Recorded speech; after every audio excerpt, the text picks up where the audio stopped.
Oke, Assalamualaikum warahmatullahi wabarakatuh. Saya Soumi Lestari dari Prodi Pendidikan Bahasa Inggris semester 5. Di sini saya akan merisum sebuah materi daripada mata kuliah Introduction to Teaching English to Speaker of Other Language Method. Oke, materi kali ini adalah Cooperative Language Learning atau disebut dengan CLL. Nah, jadi cooperative language learning itu adalah pendekatan pembelajaran bahasa yang menekankan kerja sama atau kerja kelompok gitu ya antara siswa dalam small group atau kelompok kecil gitu. Nah, melalui kerja kelompok ini gitu, siswa belajar bahasa dengan saling berdiskusi, kemudian bertukar ide seperti itu, dan meningkatkan social skills juga. Nah, jadi pembelajaran itu tidak berpusat atau tidak dengan gurunya saja gitu loh. Nah, tapi juga pada interaksi antara siswa dengan siswa. Nah, di sini ada beberapa model cooperative language learning. Ada 4 model. Yang pertama itu student group learning.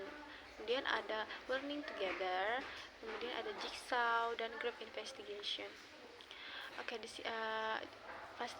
ada juga beberapa kelebihan dan kekurangan. Nah, kelebihan itu adalah boosting language learning and confidence. Nah, CLL ini bisa meningkatkan kemampuan skill bahasa dan confidence, percaya diri siswa, karena mereka sering menggunakan bahasa Inggris gitu dalam kerja kelompok mungkin ya, dan bisa mengutarakan ide-ide gitu, bisa menimbulkan rasa percaya diri siswa itu.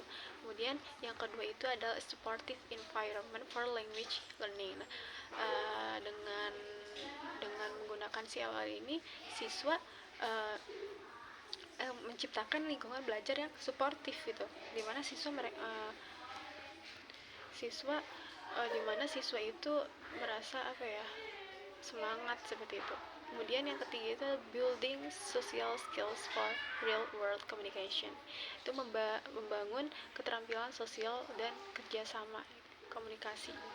Karena siswa belajar dengan kerja kelompok itu siswa belajar menghargai perbedaan pendapat gitu dari teman lainnya gitu, dan seperti itu. Kemudian yang keempat itu ada engaging student and fostering motivation. Dan ini membuat siswa lebih termotivasi dan lebih aktif ya, Nah, kemudian yang kelima itu catering to diverse learning styles, atau CL dapat menyesuaikan dengan gaya belajar yang berbeda-beda, karena tiap anggota bisa berkontribusi dengan caranya sendiri. Setiap siswa gitu bisa berkontribusi dengan cara mereka masing-masing. Kemudian di sini ada beberapa kelemahannya. Yang pertama itu ada addressing uneven participation. Kayak partisipasi kadang tidak merata. Maksudnya siswa itu kadang dalam kerja kelompok itu tidak merata. Ada siswa yang aktif, kemudian ada siswa yang pasif. Jadi ada beberapa siswa yang aktif dalam bekerja kelompok, ada siswa yang tidak membantu gitu ya dalam kerja kelompok itu. Kemudian yang kedua itu ada time management and planning. Pengelolaan waktu yang agak sulit. Nah, karena dengan aktivitas kelompok biasanya itu membutuhkan waktu yang lebih lama gitu ya. Kemudian yang ketiga assessment challenge in collaborative learning. Guru sulit menilai kemampuan siswa secara adil gitu ya, karena hasilnya merupakan kerjasama gitu, kerja kelompok gitu.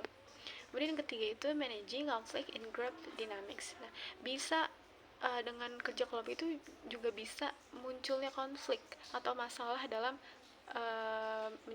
pembelajaran kelompok itu, misalnya perbedaan pendapat seperti itu. Kemudian yang terakhir itu ensuring accuracy and avoiding misconception.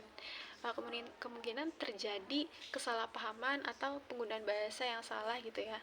Nah, jadi guru itu tetap harus mengontrol gitu ya, mengontrol siswanya gitu, dan memberi umpan balik atau feedback seperti itu. Nah, Kemudian saya akan menjelaskan atau memberi contoh aktivitas dari salah satu model cooperative language learning ini. Saya akan mengambil model group investigation. Apa sih group investigation itu? Group investigation itu adalah model yang dikembangkan oleh Solmo ya.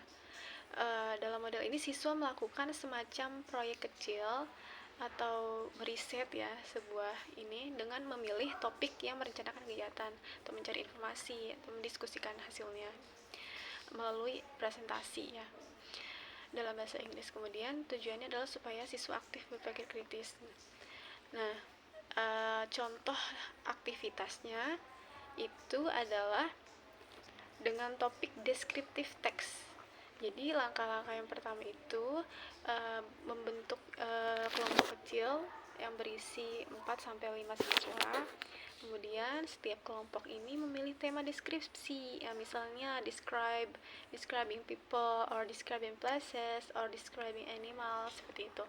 Nah, kemudian rencanakan investigasi. Nah, siswa menentukan nih apa yang ingin mereka pelajari, misalnya bagaimana menulis paragraf deskripsi atau kata sifat apa yang biasanya digunakan gitu. Kemudian mengumpulkan informasi. Tiap anggota mencari contoh teks deskripsi, mencatat kosakata baru, dan membahas struktur teks bersama. Kemudian selanjutnya itu diskusikan hasilnya itu. Kelompok membandingkan hasil temuan mereka dan menyusun teks deskripsi versi kelompok mereka masing-masing. Itulah itu adalah contoh aktivitas dari model group investigation. Mungkin hanya itu yang bisa saya sampaikan, kurang lebihnya mohon maaf. Terima kasih. Wassalamualaikum warahmatullahi wabarakatuh.